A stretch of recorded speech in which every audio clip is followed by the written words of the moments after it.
by the press conference of Prime Minister of the Netherlands and Israel. Firstly, the Prime Ministers will give a short statement, and afterwards there's some room for questions. Words to Dutch Prime Minister. Thank you so much and welcome to all of you. And let me begin by extending again a warm welcome to Prime Minister Bibi Netanyahu. Good to see you again. Our two countries share a long-standing relationship that means a great deal to us both. In our meeting, we reaffirmed our commitment to taking that relationship further, both at government level and in the field of business, investment and innovation. We also discussed the rapidly shifting dynamics in the Middle East at large, a region that seems to be growing increasingly fragile, violent and volatile. The Netherlands is fully aware of this context. We acknowledge and support Israel's legitimate security concerns.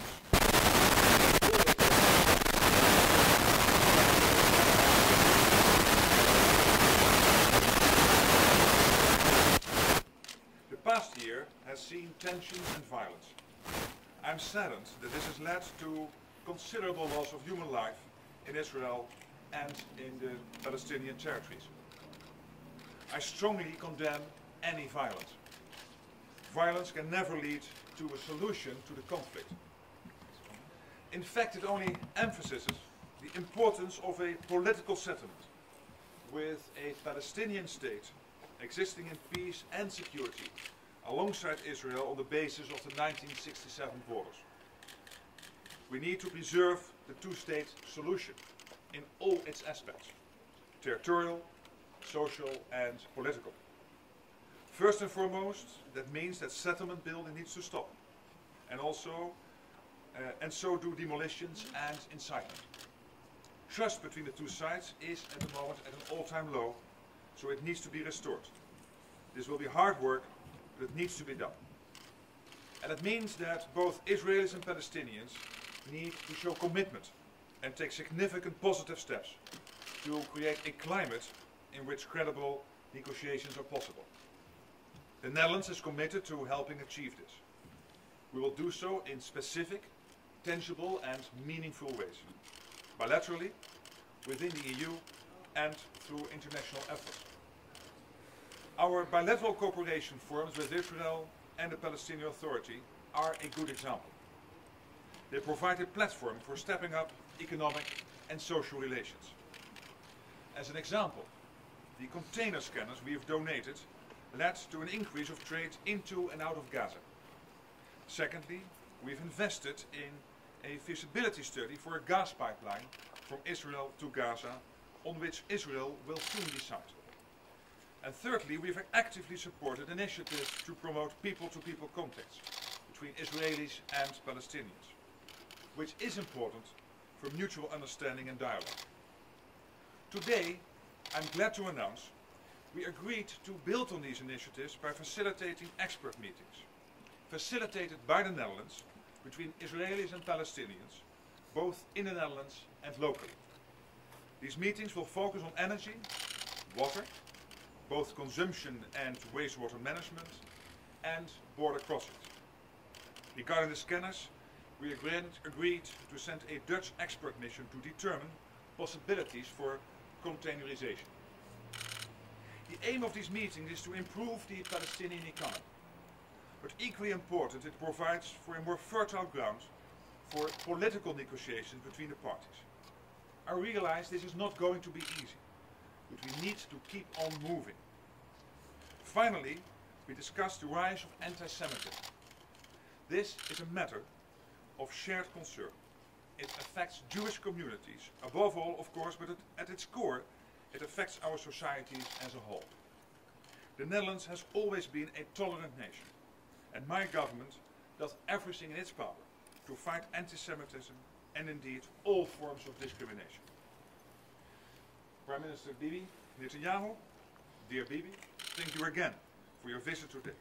I look forward to continuing to work with you to further our deep and wide-ranging bilateral relations. Thank you. Prime Minister Rutte, Mark, it's a pleasure to be back here in the Netherlands. You're a great friend of Israel, great personal friend, and I think a great champion of peace. There is a fateful battle that is raging today in the entire world between the forces of peace and the forces of terror, between the forces of democracy and the force of tyranny, between modernity and medievalism. Israel and the Netherlands stand together for peace, democracy, and modernity. We stand together against terror, tyranny, and medievalism. Radical Islamist terrorists are spreading murder and misery across the Middle East and now deep into Europe as well. The epicenter of the slaughter is in Syria and Iraq, where some 50 million people have been subjected to unimaginable misery. 500,000 have already been butchered, countless others have been made homeless, and of these, millions are streaming into Europe. If militant Islam is not stopped in the Middle East, the refugee crisis will only get worse. So all civilized nations must band together to defeat this scourge in Syria and Iraq. But if we don't also band together to defeat militant Islam in other parts of the Middle East, more will die and millions more will flee their homes. Where will they go?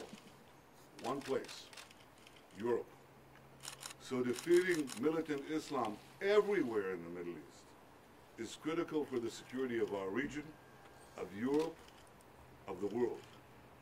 And I know, Mark, that the Netherlands is doing its share in this effort. But let me say here very clearly, so is Israel. In the most volatile and dangerous region in the world, the Middle East, the democracy of Israel is a powerful force of stability and security. And many countries in our region, I know that many in Europe are beginning to understand this as well. That Israel is not only defending itself, Israel is also helping to defend Europe. We share with you, our dear friends, our experience, our technology, and other capabilities. In the fight against Islamist terror, the Netherlands has no greater friend than Israel. We are holding each other's hands as Israel and the Netherlands confront the terrorists who want to drag our world back to the Dark Ages. But at the same time, we also embrace together a bright future. And this is a future that belongs to those who innovate. Israel and the Netherlands are two innovation nations. We may be small in size, but our people are blessed with giant, well, you're not so small in size. Our peoples are not big. The Jewish people, not too many of them. The Dutch people, not too many of them. We're small in size, but we are blessed with giant talents, creativity, enterprise, ingenuity. And this is changing the shape of the world. We're both at the cutting edge of today's technological revolution. We admire the great achievements that the Dutch people have made in water management. You invented it. In biotech and electronics. I have to say, in many other fields, in beer, in football, everywhere. Well, Israel, too, is a world leader in innovation. We're known, as many of you probably know, we're known as the startup nation. And I want to give you one example. Last year, Israel, a country of 8 million people, received an enormous share of the global private investment in cybersecurity, at least 100 times, probably closer to 200 times our size relative to the world's population. Everybody will need cybersecurity. Now the Internet of Things has a few billion connections, soon trillions of connections. They all have to be protected.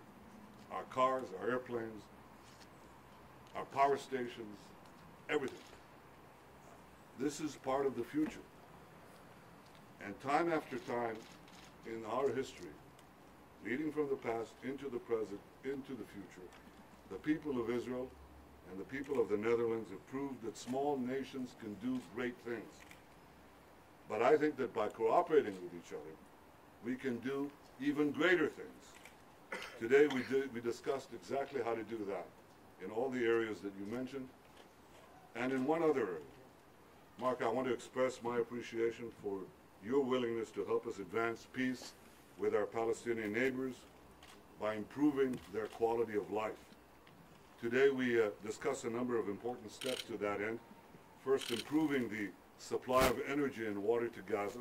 We have no battle, no qualms with the people of Gaza, only with the band of terrorist thugs who've taken them blackmail. So we fight the terrorists, but we want to help the population. And the first step is to improve the supply of energy and water to Gaza, including laying a gas pipeline. You asked, are we ready to do it? I'm telling you here today, we have made a decision in our cabinet to do it, and I appreciate your help in realizing this project. Second, we want to ensure that Dutch-funded scanners at the crossing points along the Jordan River and into Gaza are fully operational. We want them used as effectively as possible so that we can enable the speedy passage of goods for the population while preventing the smuggling of weapons to the terrorist organizations. This is something that you have been helping with. It's vital. It's deeply appreciated. In addition, Mark, you offered to host a meeting of Dutch, Israeli, and Palestinian experts to find new ways of cooperating on such matters as economic development, water, infrastructure, and more. I think this is important for all of us. I think this is important for peace. I gladly accept your offer.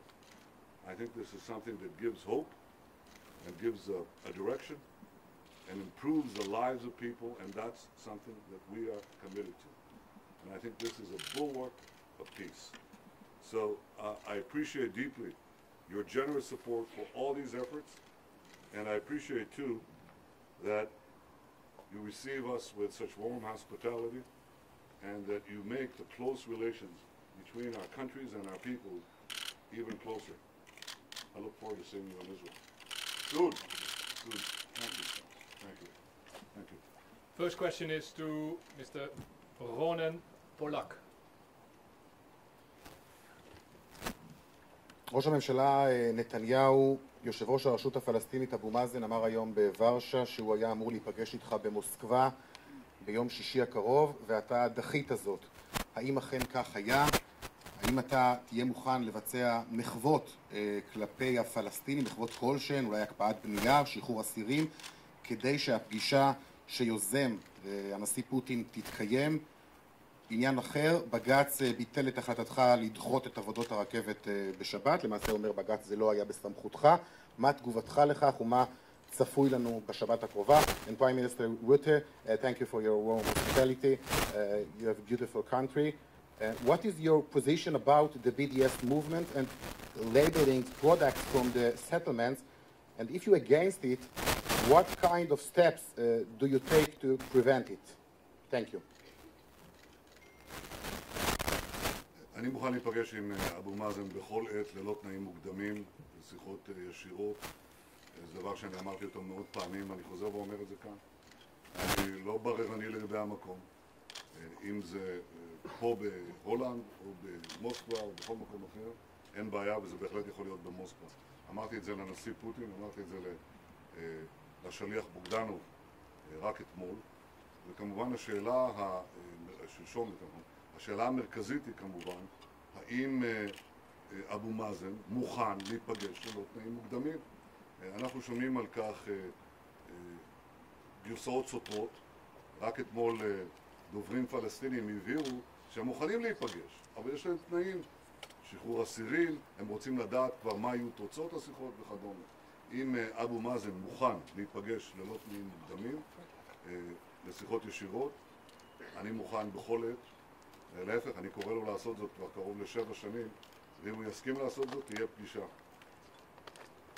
לגבי השאלה השנייה שלך, אני מכבד את ההחלטות של בג"ץ, אני חושב שהן מבהירות את סדר הדברים. השר האחראי בעניין הזה הוא שר העבודה, הוא יקבל לפי החוק את ההחלטות מהן העבודות הנחוצות, ואלה יתבצעו, אם צריך גם בשבת, והעבודות שאינן נחוצות יתבצעו בימי חול.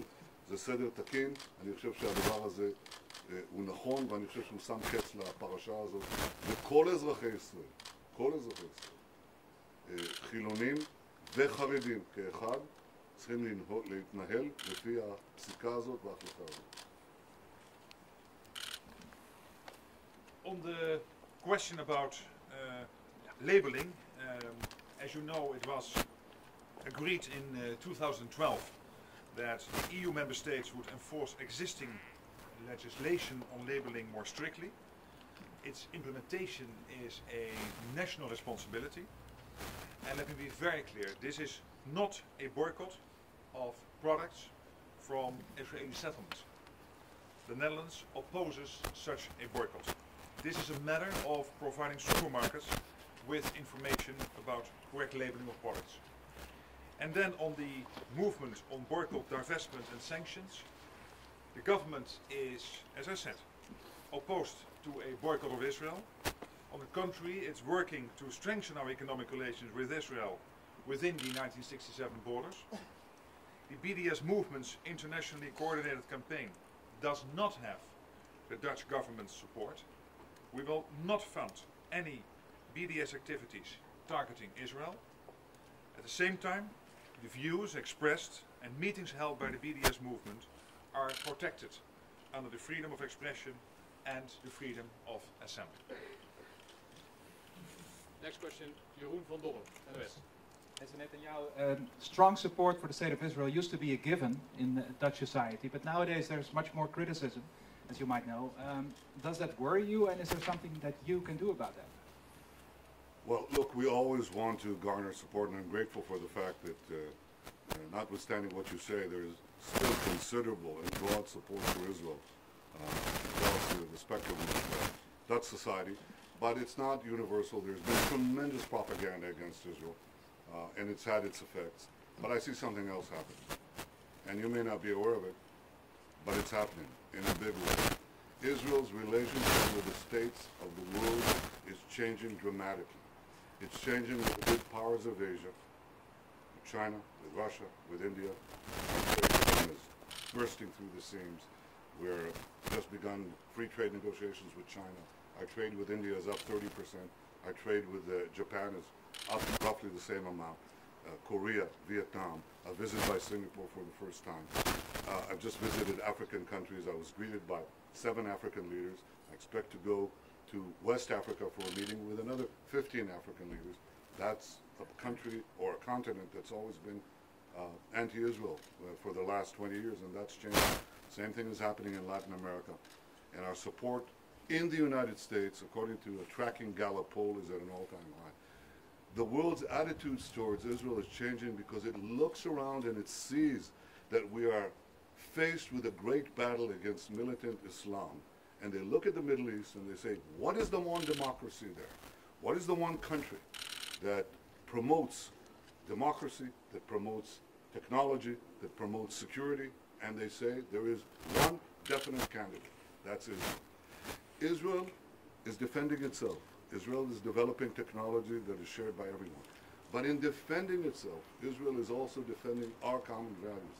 And increasingly, what you're talking about is beginning to change as many in Europe understand what many around the world understand, that Israel is a force for good, for stability, for security, for prosperity, for the future.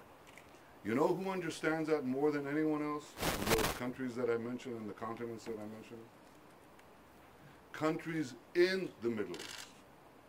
They understand that Israel is not their enemy, but their ally in fighting militant Islamic terrorism. And I think what is being understood today by many in the Middle East should be understood also by many in Europe, and specifically in Western Europe. We are not only defending ourselves, we're helping to defend you. Next question, Giski Baruch.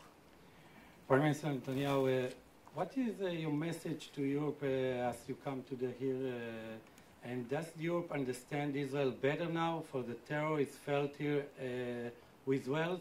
And I ask in Hebrew, אדוני ראש הממשלה, מה המסר שלך היום כאן, מכאן מהולנד לאירופה?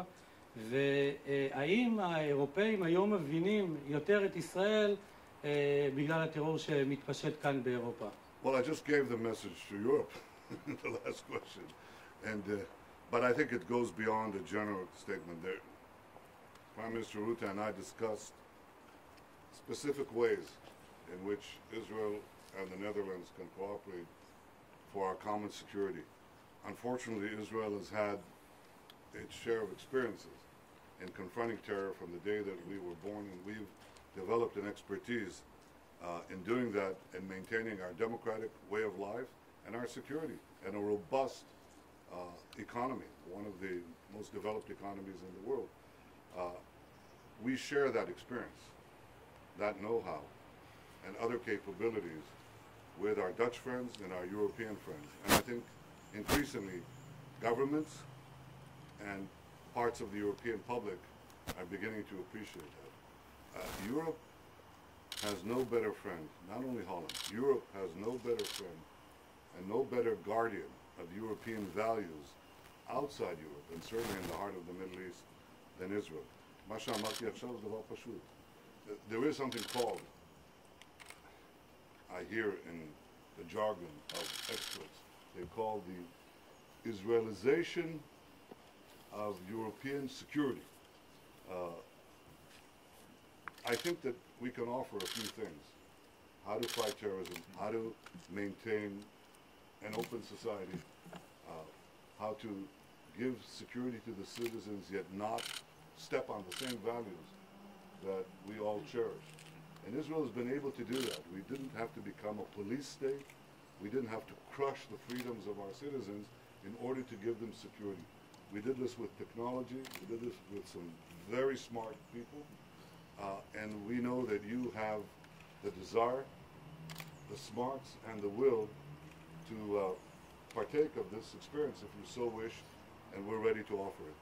אנחנו מוכנים לשתף את הידידים שלנו באירופה בניסיון שלנו במלחמה בטרור והניסיון המוצלח שלנו לקיים את המדינה שלנו, את הדמוקרטיה שלנו ולאפשר באותה עת ביטחון לאזרחינו. אני חושב שבאירופה מאוד מתעניינים בזה. Last question. Font Lambi, RTL.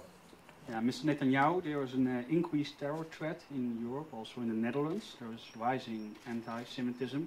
Last year, you called upon Jews in Europe to migrate to Israel. Do you still advise the Dutch Jews to migrate to Israel? Well, look, Israel is the state, it's the Jewish state. That means that all Jews are free and able to come to Israel if they so choose. It's an individual decision that each Jew makes. But they all know that Israel is their home if they choose to make it that. That's fundamentally different from the way the position of the Jewish people 70 years ago in the days of the Holocaust. The Jews could go nowhere. They had no place to hide. This was true on the soil of this continent, but it's no longer true in the world. If Jews feel a need to come to Israel, either for for reasons of security or for their own deep values, they're perfectly free to do so, and there's an open door for them. That's what I said, and that's what I say again today. Thank you very much. Thank you.